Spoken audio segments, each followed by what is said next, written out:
Bharatiya Janata party 5 अंकों की बढ़त लगभग 15,000 प्लस वोटों से नगर निगम मानेसर का चुनाव जीत रहे हैं। लगभग 12,000 के आसपास शहर की वोट पोल हुई है। ये क्षेत्र हमेशा सरकार के साथ चलने वाला क्षेत्र है। जब रेस में एक घोड़ा दौड़ेगा तो वो हमेशा आगे रहेगा, और जब 2-3 लोग उसके साथ दौड़ने वाले हो जाते हैं, स्वाभाविक सी बात है, मुकाबला हो जाता है। भारतीय जनता पार्टी, चाहे वो वार्ड का चुनाव हो, चाहे वो मेयर का चुनाव हो, चाहे वो विधानसभा का चुनाव हो या लोकसभा का चुनाव हो, 30 साल के 365 दिन भारतीय जनता पार्टी का कार्यकर्ता पूरी मजबूती के साथ चुनाव लड़ता है कि सबसे पहले 10 निगम में कमल का फूल नगर निगम मानेसर में खिलेगा। ये सोच, अगर हम गाँव की बात करें तो जगह जगह शिविर खोदे गए हैं, कुछ गाँव में पीने का पानी नहीं है। उसके बाद आप आ जाओ, कम्युनिटी सेंटर एक बड़ा मुद्दा है। हाईवे के परली तरफ शहर में पानी नहीं है। ग्रीन बेल्ट की आप स्थिति देख सकते हैं, रोडों में जगह जगह गड्ढे हैं। आप ऐसे 5 क्या, मैं तो 50 काम आपको गिनवा सकता हूँ। आप शिक्षा की बात कर ली, स्कूलों की स्थिति किसी स्थिति नहीं है। स्वास्थ्य की आप देख सकते हैं क्या हालात है। तो वो सारे हम रोड मैप तैयार कर चुके हैं। आज जो प्रेस कॉन्फ्रेंस आप सभी जो छायाकार पत्रकार बंधु हैं उनका बुलाने का उद्देश्य है था कि एक तो नगर निगम मानेसर के सभी जो देवतुल्य मतदाता है, जो क्षेत्र की जनता है, उन्होंने 2 तारीख को जो बिल्कुल शांतिपूर्वक और जो रिकॉर्ड तोड़ मतदान किया है, उसके लिए मैं पूरे नगर निगम मानेसर के क्षेत्रवासियों का, यहाँ के देवतुल्य मतदाताओं का आभार व्यक्त करता हूँ, धन्यवाद करता हूँ। बड़ा ही शांतिपूर्वक मतदान रहा और कहीं कोई छिटपुट की भी कोई वाद विवाद की घटना नहीं हुई। उसके लिए पूरा हमारा जो मानेसर नगर निगम है उसके लिए बधाई, आभार। चुनाव संपन्न हो गया, क्या मानते हैं आप, क्या रिजल्ट? चुनाव संपन्न हो गया और चुनाव से पहले भी हमें जिस परिणाम की अपेक्षा थी वही परिणाम आज भी हम अपेक्षित है। भारतीय जनता पार्टी 5 अंकों की बढ़त लगभग 15,000 प्लस वोटों से नगर निगम मानेसर का चुनाव जीत रहे हैं। और मैंने पहले भी कहा था, प्रदेश में 10 नगर निगम के चुनाव है, सबसे पहला अगर कहीं कमल खिलेगा तो वो मानेसर नगर निगम होगा। और रिकॉर्ड वोटों से यहाँ भारतीय जनता पार्टी कमल का फूल नगर निगम मानेसर में खिल रहा है। उसका कारण है, हमने सभी 96 बूथों की पिछले 2-3 दिन वोटिंग होने के बाद एक एक वर्ग 80 से ज़्यादा बूथ भारतीय जनता पार्टी कमल का फूल नगर निगम मानेसर में खिल रहा है, जीत रहे हैं, बड़े मार्जिन से जीत रहे हैं। उससे एक बात साबित है कि मानेसर के जो देवतुल्य मतदाता है, यहाँ की जो जनता है, वो विकास के नाम पे उन्होंने वोट किया है, वो विकास चाहते हैं और विकास वो जानते हैं कि देश में मोदी जी की सरकार, प्रदेश में नायब जी की सरकार और नगर निगम मानेसर में कमल के फूल की सरकार बने, वो सुनिश्चित करना उनका लक्ष्य था। और रिकॉर्ड वोटों से उन्होंने यहाँ भारतीय जनता पार्टी के प्रत्याशी कमल के फूल को नगर निगम मानेसर में खिलाया है। सोसाइटी में वोट बहुत कम हुआ है, अगर एवरेज की बात मानी जाए, क्या कारण मानते हैं और उससे आपके रिजल्ट पे क्या कोई असर हो रहा है? देखिए, लगभग 12,000 के आसपास शहर की वोट पोल हुई है। ऐसा नहीं है कम हुआ है, ये निकाय चुनाव है, शहर की सरकार का चुनाव था। हाँ, जो हम अपेक्षा रख रहे थे, हम 15-16 हज़ार की मान के चल रहे थे कि 15-16 हज़ार 50% के आसपास वोट पोल हो जाएगा, लेकिन वो नहीं हो पाया। लेकिन फिर भी शहर ने अपना भरपूर मतदान किया है। मैं आभार व्यक्त करता हूँ शहर के मतदाताओं का। 12,000 वोट बहुत होता है शहर के चुनाव में, और बड़ी संख्या में उन्होंने भारतीय जनता पार्टी के पक्ष में, क्योंकि शहर का जो कोर वोटर है वो भारतीय जनता पार्टी का। अगर यहाँ 12,000 वोट पोल है तो आप 10,000 वोटों की अपेक्षा रखता है, 10 साढ़े 10,000 भी हो सकता है, 11 भी हो सकता है, लेकिन वो कोर भारतीय जनता पार्टी का वोटर है। मैं आभार व्यक्त करता हूँ नए गुरुग्राम के मतदाताओं जिन्होंने रिकॉर्ड वोट किया है। लगातार जिस तरह से आप लोगों के बीच में थे, अलग अलग जो दूसरे उम्मीदवार थे वो कई बड़े गाँवों से भी थे, पंचायतें भी एक बड़ी चुनौती थी, समय कम था आपके पास, तो उसको किस तरह से पार पाया आपने और उसको वोट को अपने पक्ष में लाने की प्रयास कर पाए? हमारा जो क्षेत्र है, ये क्षेत्र हमेशा सरकार के साथ चलने वाला क्षेत्र है। जब रेस में एक घोड़ा दौड़ेगा तो वो हमेशा आगे रहेगा, और जब 2-3 लोग उसके साथ दौड़ने वाले हो जाते हैं, स्वाभाविक सी बात है, मुकाबला हो जाता है। जब एक ही व्यक्ति चुनाव लड़ रहा था तो उसको आगे रहना ही था। जैसे ही भारतीय जनता पार्टी के कमल का फूल का निशान प्रत्याशी मैदान में आया, स्वाभाविक सी बात है, मुकाबला हुआ। और लास्ट के 2-3 दिन में जिस मजबूती से भारतीय जनता पार्टी के तमाम कार्यकर्ताओं ने, हमारे शीर्ष नेतृत्व ने जो चुनाव लड़ा, उससे जो सामने वाले विरोधी थे उनके पंजे उखड़ गए और वो अपने आप को संभाल ही नहीं पाए कि वो चुनाव लड़े या डिफेंड करें। भारतीय जनता पार्टी, चाहे वो वार्ड का चुनाव हो, चाहे वो मेयर का चुनाव हो, चाहे वो विधानसभा का चुनाव हो या लोकसभा का चुनाव हो, 30 साल के 365 दिन भारतीय जनता पार्टी का कार्यकर्ता पूरी मजबूती के साथ चुनाव लड़ता है। और नगर निगम मानेसर में उसी मजबूती के साथ हमारे तमाम कार्यकर्ताओं ने चुनाव लड़ा है।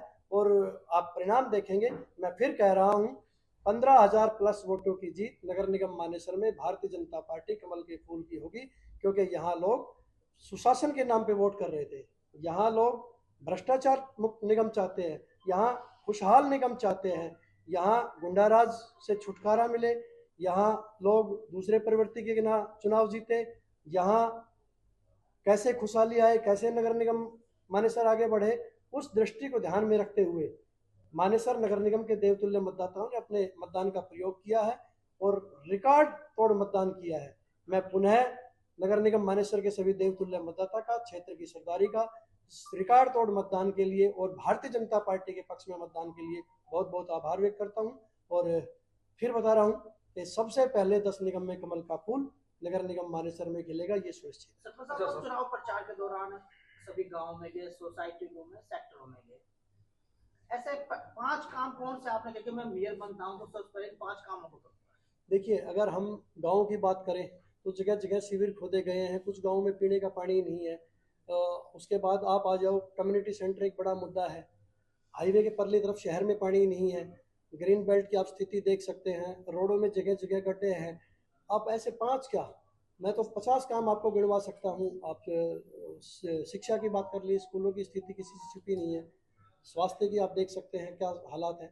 तो वो सारे हम रोड मैप तैयार कर चुके हैं, मैनिफेस्टो हमारा तैयार है। और माननीय मुख्यमंत्री जी ने जब हमारे सभी 10 वार्ड के अपने मेयर प्रत्याशी और सभी नगर परिषद और नगर पालिका के चेयरमैन 18 तारीख को हमें कुरुक्षेत्र में बुलाया था, तो वहाँ ये तय कर दिया गया था माननीय प्रदेश अध्यक्ष जी और माननीय मुख्यमंत्री जी द्वारा कि आप क्षेत्र के हिसाब से अपना मैनिफेस्टो तैयार कर लेंगे, क्षेत्र के हिसाब से किस तरीके की जरूरत है। अगर कुछ और भी ऐड करना पड़ा तो हम शहर और गांव के लोगों के साथ, औद्योगिक क्षेत्र के साथ मिलकर उसमें और भी ऐड कर लेंगे। वैसे पूरा मैनिफेस्टो हम तैयार कर चुके हैं, लेकिन जरूरत के हिसाब से उसमें घटत बढ़त जो करनी होगी कर लेंगे। कैसे नगर निगम मानेसर सुंदर बने, उसके लिए पहले 100 दिन प्रयास रहेगा। और आने वाले 1.5 से 2 साल में मानेसर नगर निगम को कैसे खुशहाल, कैसे सुंदर, कैसे बेहतरीन, कैसे विकसित नगर निगम, कैसे विकसित हरियाणा के साथ नगर निगम मानेसर विकसित हो, उस दिशा में आगे बढ़ेंगे। सब मिलकर काम करेंगे और आगे बढ़ेंगे। सुंदरलाल जी, क्योंकि कई लोग टिकट मांग रहे थे, आपको टिकट मिली तो कईयों में नाराजगी भी थी, आपसे जिक्र भी हुआ था इस बारे में। तो क्या जब वोटिंग हुई है, कोई ऐसी खबर सामने आई है किसी ने भीतरघात किया हो? अगर किया है तो क्या उसकी शिकायत आपने संगठन से की? देखिए, भारतीय जनता पार्टी का कार्यकर्ता कुछ समय के लिए टिकट नहीं मिलने से नाराज हो सकता है, लेकिन वो गुस्सा होकर कमल के फूल से, माननीय मोदी जी से, माननीय नायब जी से नाराजगी नहीं हो सकती। सबसे बड़ी बात तो यह है कि हमारी पार्टी में 1 दर्जन से ज़्यादा प्रत्याशी टिकट की दौड़ में थे, लेकिन किसी ने भी इंडिपेंडेंट नॉमिनेशन नहीं किया। ये हमारी पार्टी, हमें जो पार्टी और संगठन हमें सिखाता है कि पार्टी की रीति नीति किस तरीके से होती है। किसी भी पार्टी के जो कार्यकर्ता है या जो हमारे टिकटार्थी थे, किसी ने भी हमारा विरोध नहीं किया, सबने हमारे लिए काम किया है। मैं सभी का आभार व्यक्त करता हूँ और आने वाले समय में भी सबको साथ लेके, चाहे चुनाव लड़े हुए व्यक्ति हैं या जो टिकट मांग रहे थे वो भी, या वार्ड के काउंसलर है या हारे हुए जो हमारी पार्टी के विचारधारा के लोग हैं, सबके साथ मिलकर आगे बढ़ेंगे। कैसे नगर निगम मानेसर खुशहाल हो, उस दिशा में हमें जिनको साथ लेना है सबको साथ लेके आगे बढ़ेंगे। तो चुनाव के अंतिम दिनों तक भी एक चर्चाएं चल रही थी कि सांसद राव इंद्रजीत का समर्थन मिला या नहीं मिला, तो ऐसे में क्या आपको प्रचार के दौरान कोई संघर्ष करना पड़ा? नहीं, राव इंद्रजीत जी हमारी पार्टी के बड़े नेता है, अहिरवाल के दिग्गज नेता है। और कोई दूसरा व्यक्ति जो पार्टी का, हमारी का विचारधारा का नहीं, उसका लेना देना, वो कोई आरोप लगाए तो उन बातों को बेबुनियादी बातें हैं। मैं जानता नहीं कौन व्यक्ति है, उनके क्या आरोप है। बाकी राव इंद्रजीत जी, राव नरवीर जी, आप खुले मंच से आप देखते हैं किस मजबूती के साथ राव नरवीर सिंह जी ने चुनाव लड़ा, पूरी ताकत से चुनाव लड़ा, अपने चुनाव से भी ज्यादा ताकत लगाई है। और हमारी पार्टी, मैंने बताया कि माननीय मोदी जी, माननीय नायब जी, माननीय राव इंद्रजीत जी, राव नरवीर जी, सबका चुनाव चिन्ह कमल का फूल है। वही कमल का फूल नगर निगम मानेसर में सभी हमारे जितने भी दिग्गज नेता थे, सबने हमारे लिए काम किया है, सबने पार्टी के लिए काम किया है, सबने संगठन के लिए काम किया है। और मैं बता रहा हूँ, कमल का फूल, सबका चुनाव चिन्ह एक है, तो फिर उसमें कोई व्यक्तिगत कोई लड़ाई होती ही नहीं।